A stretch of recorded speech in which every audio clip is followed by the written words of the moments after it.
Martinaitis ir mes tęsėme pokalbius 25-ojoje Vilniaus knygų mugėje. Ką tik tai baigėsi gana įspūdingas renginys, diskusija apie kalbinę prieraišumo ir vienatvės vaizdinių analizę. Ir iš tikrųjų tai diskusijos pavadinimas buvo ganėtinai mįslingas. Kur esu ir ar einu? Prieraišumas ir vienatvė. Ši diskusija parengta Lietuvių kalbos instituto Bendrinės kalbos tyrimų centro vyriausiosios mokslinės darbuotojos daktarės Loretos Vaičiulytės Semėnienės elektroninės studijos apie kalbinę prieraišumo ir vienatvės vaizdinių analizę. Štai aš rodau viršelį to elektroninio leidinio pagrindu ir apie tai su garbiaja Loreta mes iš karto ir pakalbėsime, kol jinai dar įkaitusi. O šitos diskusijos laba diena, Loreta. Šita diskusija buvo iš tikrųjų mįslinga ir man ypatingai įdomi, kadangi pačią temą skaitydamas aš bandžiau suvokti, prie kurios mokslo srities jinai arčiau. Ar prie filosofijos, ar prie psichologijos, ar prie kalbos, ar prie poezijos. Man koks nors Valdas Vitmenas, sakysime, atrodo, turbūt čia būtų antras autorius arba bendraautorius tinkamas.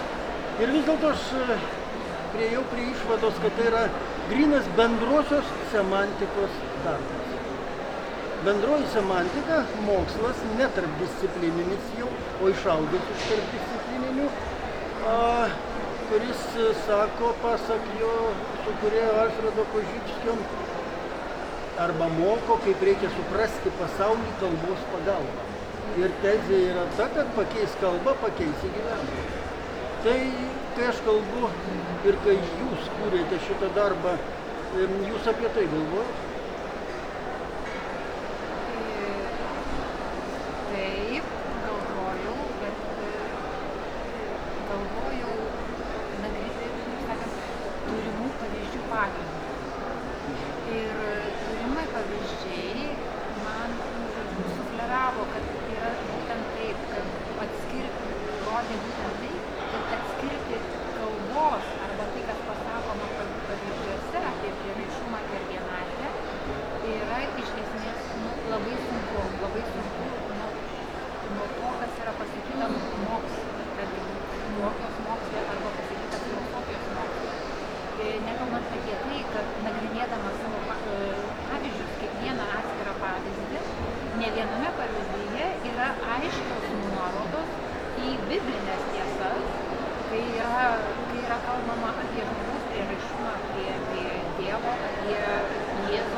Loreta, jūs minėjote, kas paskatino jūs pasirinkti šitą temą, bet iš tikrųjų,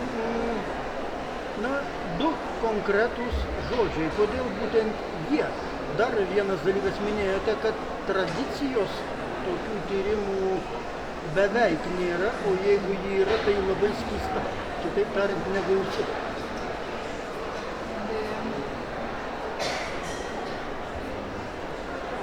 čia sakyčiau, kad visiškas atsitiktinumas. Visiškas atsitiktinumas, nes aš pati save laikau gramatikė. Pati save laikau gramatikė, struktūraliste. Ir, nu, žodžiu, taip sakant, ir paprastai, kai rašau savo darbus, nori, nenori, nagrinėdama struktūrą, prisilieti prie reikšmių, prie semantikos. Ir tada būtent tada ir pasirodė, kaip ten, kokie ten platus vandenis, tarkim, kalbant apie prieraišumą, kokie ten platus vandenis, o apie vienatvę ten apskritai yra neišmatuojami plotai, tai kas yra pavyzdžiuose.